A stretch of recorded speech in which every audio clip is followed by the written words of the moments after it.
Example 13.17. Find the missing frequencies in the following frequency distribution table. N equal to 100 and median is 32.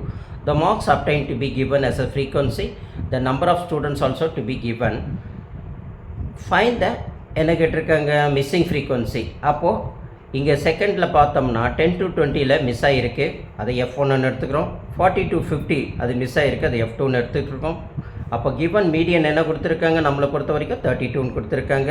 என்னது sigma F, summation of F, இதெல்லாம் total பண்ணுறோம், அதுதான் summation of எவ்வளோ 100 வந்திருக்குன்றாங்க.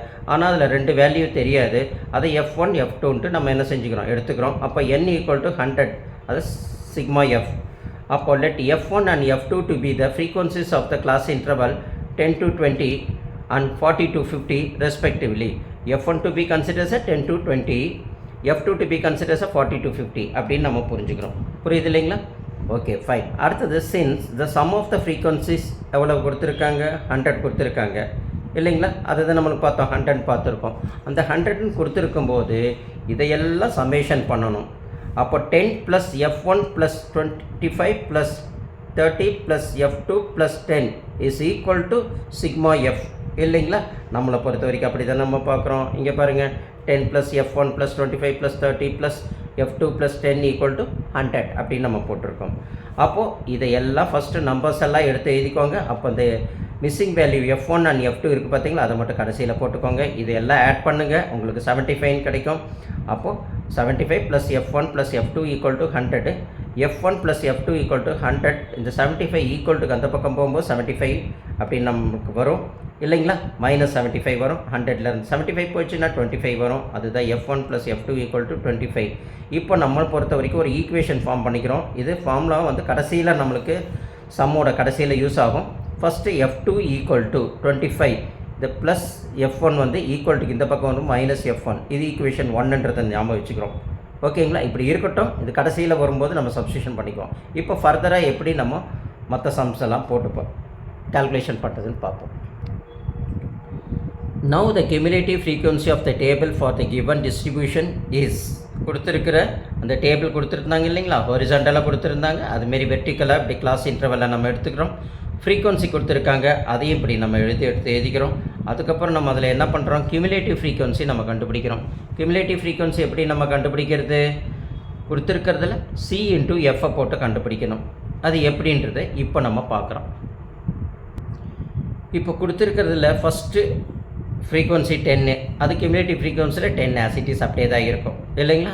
அப்போ அடுத்தது cumulative frequency நம்ம கண்டுபிடிக்கும் போது என்ன இருக்குது, 10 + F1, அது 10 + F1. அப்போ 10 + F1 + 25. அப்போ 10யும் இந்த 25 ஆட் பண்ணால் என்ன இருக்கும், நம்மளுக்கு 35 + F1 அப்படின்னு நம்ம போட்டுக்கிறோம். புரியுது இல்லைங்களா? அடுத்து 35 + F1 × 30. அப்போ இந்த 35யும் 30 ஆட் பண்ணால் 65 + F1 அப்படின்னு நம்ம போட்டுக்கிறோம். புரியுது இல்லைங்களா? அடுத்து 65 + F1 × this F2. அப்போ நம்ம என்ன செய்யணும், இங்கே வேறு நம்பர்ஸ் எதுவும் கிடையாது, அதனால் 65 F1 + F2 அப்படின்னு நம்ம எழுதிக்கிறோம். நல்லா புரிஞ்சுக்கோங்க, இது ஈஸியாக இருக்கும் உங்களுக்கு. அப்புறம் நம்ம கவனிக்கல அப்படின்னாங்கன்னா உங்களுக்கு புரியாது. அடுத்தது என்ன செய்யணும், 65 + F1 + F2 இதோட இங்கே இருக்கிற 10 ஆட் பண்ணிக்கிறோம். அப்போது 65 + 10 எவ்வளோ ஆகிடும், 75 ஆகிடும் இல்லைங்களா? ப்ளஸ் F1 + F2 அப்படின்னு நம்ம எழுதிடுறோம். ஸோ இது போட்டாச்சு, ரைட், ஓகே ஃபைன். அடுத்த ஃப்ரீக்வன்சியில் வந்து n கண்டுபிடிக்கணும். n கண்டுபிடிக்கிறதுக்கு நம்மளுக்கு என்னென்னு பார்த்துருக்கோம், கொடுத்துருக்கிற வேல்யூஸ் எல்லாம் ஆட் பண்ணிக்கோங்க. மிஸ்ஸிங் வேல்யூவை F1ம் F2வாக எடுத்துகிட்ருக்கோம். அப்போது எல்லாத்தையும் ஆட் பண்ணால் நம்மளுக்கு எவ்வளோ வருது, 75 வருது. அந்த மிஸ்ஸிங் வேல்யூ வந்து F1 and F2ன்றது மட்டும் எழுதிக்கிறோம். n = F1 + F2 = 75 அப்படின்னு நம்ம போட்டுட்ருக்கோம். புரியுது இல்லைங்களா? சரி, ஹியர் இப்போ நம்மளை பொறுத்த வரைக்கும் இந்த சம்பளை பொறுத்த வரைக்கும் என்ன இருக்குது, n எவ்வளோ கொடுத்துருக்காங்க, 100 அப்படின்னு எங்கே கொடுத்துருந்தாங்க, நமக்கு சம்முலேயே கொடுத்துருந்தாங்க இல்லைங்களா? n = 100, மீடியன் = 32ன்னு கொடுத்துருந்தாங்க. அப்போ n = 100 போட்டாச்சு. நம்மளுக்கு ஃபார்முலாவில் பொறுத்த வரைக்கும் என்ன வரும், மீடியனோட formula L + n/2 minus cumulative frequency by frequency into width of the frequency இல்லைங்களா? அதுதான் ஃபார்முலா. அப்போது n/2க்கு வேல்யூ 100, 100/2 எவ்வளவு, நம்மளுக்கு 15 கிடைக்கும். த மீடியன் 32 அவங்களே கொடுத்துருக்காங்க. Okay fine. which belongs to the class interval. அப்போ 32 இங்கே கிளாஸ் இன்டர்வலில் நம்மளுக்கு எந்த இடத்துல வருது அப்படின்றது நம்ம பார்க்குறோம். புரியுதுங்களா? இந்த ஃப்ரீக்வன்சியில் இங்கே பார்த்தோம்னா கிளாஸ் இன்டர்வல் 32 எங்கே ஃபால் ஆகும்? மீடியனில் இங்கே 30 வருது, இந்த இடத்துல தான் ஃபால் ஆகும். ஏன்னா இங்கே ஒரு கிவன் கொடுக்கல எதுவுமே. அப்போ இந்த 30ல் தான் நம்மளுக்கு என்ன ஆகுது? ஃபால் ஆகுது. புரியுதுங்களா? மீடியன் கிளாஸில் இங்கே 30ல் தான் ஃபால் ஆகுது. அப்போது இதை தான் நம்ம என்ன செய்கிறோம்?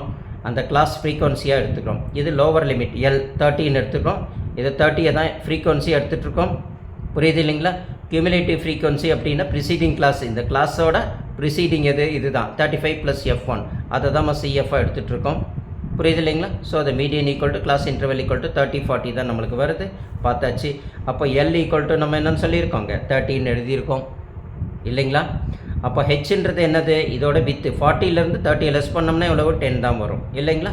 அதை தான் நம்ம வித்தாக எழுதிட்டுருக்கோம். ஃப்ரீக்வன்சின்னு சொல்லும்போது அங்கே கண்டுபிடிச்ச அந்த ஃப்ரீக்வன்சியில் இருக்கிறது எவ்வளவு? 30 F30ன்னு எழுதிக்கிறோம். ப்ரிசீடிங் கிளாஸ் ஆஃப் சிஎஃப் எவ்வளவு? 35 + F1. இதை தான் நம்ம முதல்ல புரிஞ்சுக்கணும். இது புரியலைன்னா நீங்கள் என்ன செய்யணும்? இதுமாரி ஒரு அழகாக ஒரு ஸ்லிப்பில் எழுதி ஞாபகம் வச்சுக்கோங்க. எல்ன்றது என்னது? Limit, lower limit of the class median, lower limit of the class median.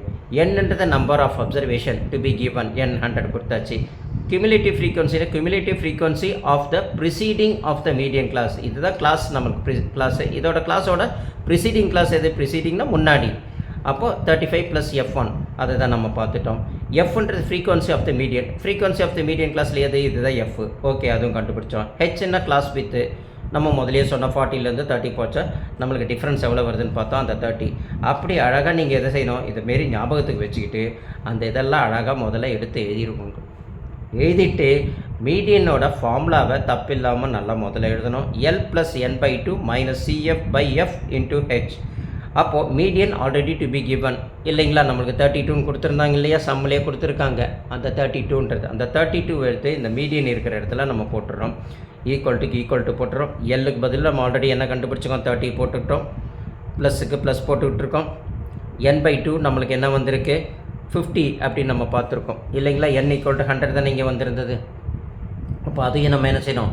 n/2 = 50. அதையும் நம்ம இங்கே வேணும்னா கூட எழுதிக்கலாம்.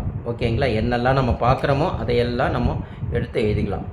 n/2 = எவ்வளவு? நம்மளுக்கு 50 அப்படின்றத நம்ம ஞாபகம் வச்சுக்கணும். ஏன் ஞாபகம் வைக்கணும் அப்படின்னு நம்ம சொல்கிறோம்னா, அப்போ தான் நம்மளுக்கு என்ன ஆகும்? எழுதும்போது ஈஸியாக இருக்கும். எடுத்து நம்ம எல்லாத்தையும் ஞாபகம் வைக்கிறதுக்கு. அப்போ n/2 ஆல்சோ நம்மளுக்கு என்னவா வந்திருக்கு? 50 அப்படின்னு நம்மளுக்கு வந்திருக்கு இல்லைங்களா? அப்போ n/2க்கு பதில் 50 போட்டுறோம். -CFக்கு பதில் 35 + F1 போட்டுட்டோம். பாருங்கள், அடுத்தது என்ன செய்கிறோம்?